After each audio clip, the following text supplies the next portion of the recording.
Okay. So let's talk about today's practice. You did a great practice. You were able to break down and teach the players and things of that nature. Even no matter who it is, the best player to the last player on the case. Talk about those teaching moments. Well, I think that no matter what, at the end of last year, we talked about what is it going to take for us to go to the next level. And every single person on our team said we need to be able to embrace the hard and become tougher in tougher moments. And there's no shortcut to that. The reality is that I don't care who you are, everybody's going to have their day, and you just need to be able to really push to, we call it the edge. When your talent runs out and you're forced to develop a new discipline and skill. If you want to be tougher, then you got to conquer more hard things. And so in practice, even with a one-day prep, I didn't want it to be a hard practice physically, but I wanted it to be a hard practice mentally. That we have to consistently want to fight for more.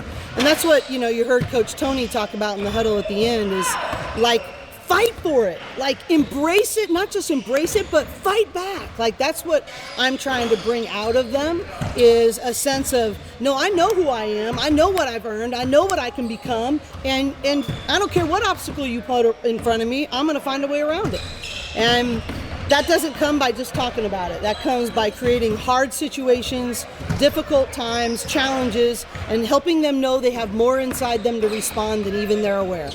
Coach Grab said that she asked at the end of last season, she told you that she wants you to be tougher on them, on the players. What was that conversation like? What did she ask from you? Yeah, she just said, don't ever change the standard. Period. And and we just need to know who we can count on every given moment. And so my job is to never back down. The way in which we hold the standard can change. I think there's different personalities, there's different challenges, there's different temperaments, but the standard itself needs to be held no matter what. Coach, do you have an update on Gianna and Tamina? Yeah, I don't really have much of an update. So we're really taking it week by week. I would say pretty much we've already thought that this week they would not be in play. So that I'm pretty, but nothing since Monday. Okay, I'm excited about traveling to Vegas. To Vegas. Vegas is like our second home the next few weeks. What a great team North Carolina is. And, Courtney Banghart's done a great job. And they just have a toughness and a defensive prowess about them that's really, really good. They're dynamic, they're versatile, have some great players. I think their guard play has just gotten better and better, and so I'm excited about it. What a great challenge, and to have 5 arguably top 10 teams in the month of November, it just forces you to grow or lose, and so I'm excited for another opportunity to do that. And I have another question as well about just the, you all tough schedule. You hadn't mentioned something we didn't get a chance to ask you about again about the schedule. You hadn't said like a lot of people were kind of like hesitant to where you are. Yeah. So how were you able to put that together? How was that process? Well, a lot of work. A lot of people on my staff that worked really, really hard to try to create this. This particular game has been on the schedule for 2 years. This is the first WBCA Challenge event that they've run, and Courtney Banghart and I were both. I was president of the WBCA and she was vice president of the WBCA. And when they decided to create this event, we agreed to join 2 years ago. And so to help the event grow and to help grow the game. So this particular game has been on the schedule for a long time. The Players Era is sort of the creme de la creme of all events this year. And so we were really fortunate to be one of the first ones that were added to that mix. And, we think it's going to be a great tournament. But every game in this month has come about in a little different circumstance. But, we're really excited about the challenges. Coach, Gianna's had such a good start to the season. Obviously, she has the talent, but what do you think has allowed her to transition so seamlessly into a new program? Well, if you asked her, I'm not sure she would say it's so seamless.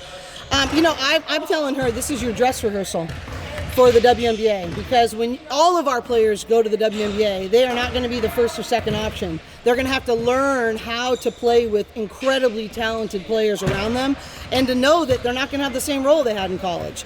So for her, giving herself some grace to understand that she's learning for the first time. She's coming from Utah, where she was the first, second, and third option a lot of times, to a team that has a lot of really good first, second, third options. And so sort of that's a dynamic and fluid situation that's happening that, that she's learning through still. And so I think the biggest thing is to trust her decision making.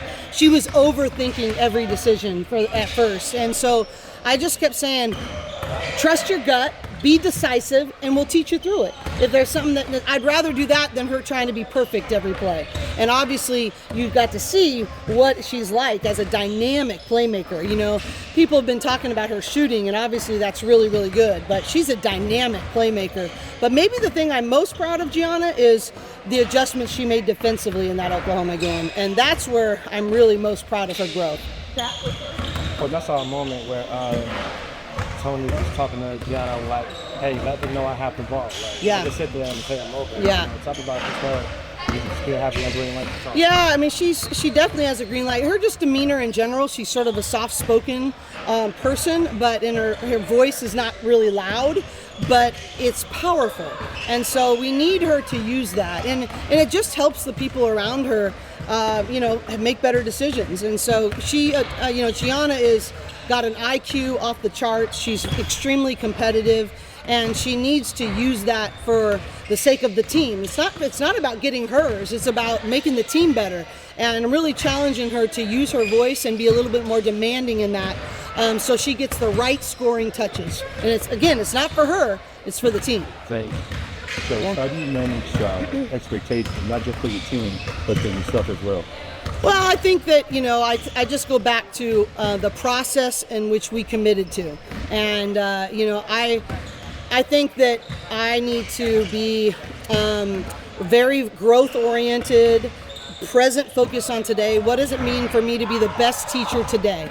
And I think expectations come from worrying about tomorrow or having regrets from the past. And I just don't want to live in those spaces. I don't think I'm a good leader in those spaces.